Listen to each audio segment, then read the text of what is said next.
sudan kung diri mi matulog sa among uma. Ay, ka-inspirasyon! Maayong adlaw! Karon adlaw, diri mi natulog sa among uma ka-inspirasyon. Ay gusto na pud mi mukaon sa sudan diri sa bukid. Tabangan ko sa akong uyab ka-inspirasyon kay mangwa mig ambow. Nagkuha ang uyab ni Pait sa abaka ka-inspirasyon. Maray mo nga pisi gamit sa litag. Wapo, kayang akong uyab ka-inspirasyon eh. Wapo, kayo ang akong silingan pero way masa eh. Yoy!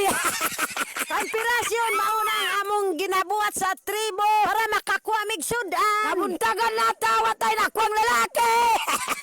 Sa among tribo ka-inspirasyon, gitawag na mo nigbalo. Pero kani among gibuhat, gitawag na mo kotong. Kinahanglan nimog kuralan kay aron walay lain nga agianan. Aron tanan ang lalaki diri mo agi sa kuha. Ka-inspirasyon, kaning isa kabalod, gitawag na mo kumkum. Lingin ang forma ka-inspirasyon. Murag ngipon ni Pait naglingin-lingin. We need to put banana ka-inspirasyon. To make sure ang igit ang ambo. Multiple. Much better ka-inspirasyon. We need to put white corn. Sugit ambo haud kuno.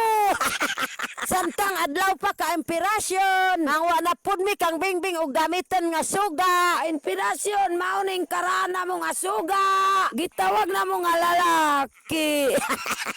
Bitaw ka-inspirasyon sa among tribo, gitawag na mo ganso. Mauning karana mo nga suga ka inspirasyon. Mauning madali-dali nga suga ka-inspirasyon. Kay lisod man pangitaw ng salong ka inspirasyon nga karana mo nga suga. Kahuman ka-inspirasyon, kinahanglan na to ginluan. Kinahanglan na to'y dalap sa kalayo kay aron kusog ang siga. Kung mauga na ka-inspirasyon, kinahanglan na to giktan. Ang inspirasyon mauning gamito na to manuloon yang gabi. Tungod kay gabi na ka-inspirasyon, malipay ng mga dalaga. Naniapon mi daan ka inspirasyon bago mi muadto sapa. Pagkahuman, among gisindihan ang among ganso kay mga tunamig sapa. Pagkauman nangadto nami sapa kay mangwa namig sudan. Inspirasyon, daghan kaayo ming nakuha nga sudan. Dagan ang mga butite. Daghan ang mga kumang. Naami nakuha nga bilog. Dagan kayo ming nakuha nga bakbak ka inspirasyon. Maong nagpasalamat pud mi ka-inspirasyon kay daghan kaayo mig sudan. Nabusog kayo may ka-inspirasyon kay lami, kayo ang sabaw. Gabi na kung naisili ka-inspirasyon. Dagan kayo nakaon akong lalaki eh.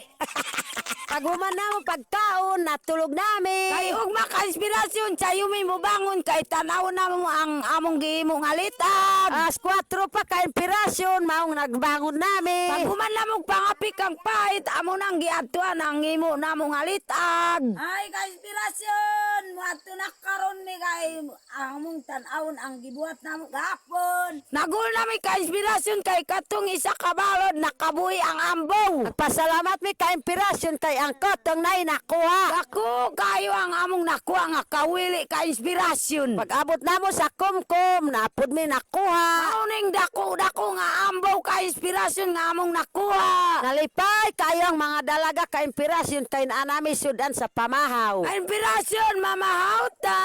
Ka-inspirasyon ang ambaw diri sa bukid, mauni ang pagkaon namo sa una. Ang pagkuha sa ambaw ka-inspirasyon dito mukuha sa bukid kaayo. Maunang dili mi mahugaw ka-inspirasyon kay dito man mi manguha sa lasang kaayo. Inspirasyon mamahaw ta. Salamat sa inyong pagtanaw. Bye-bye na.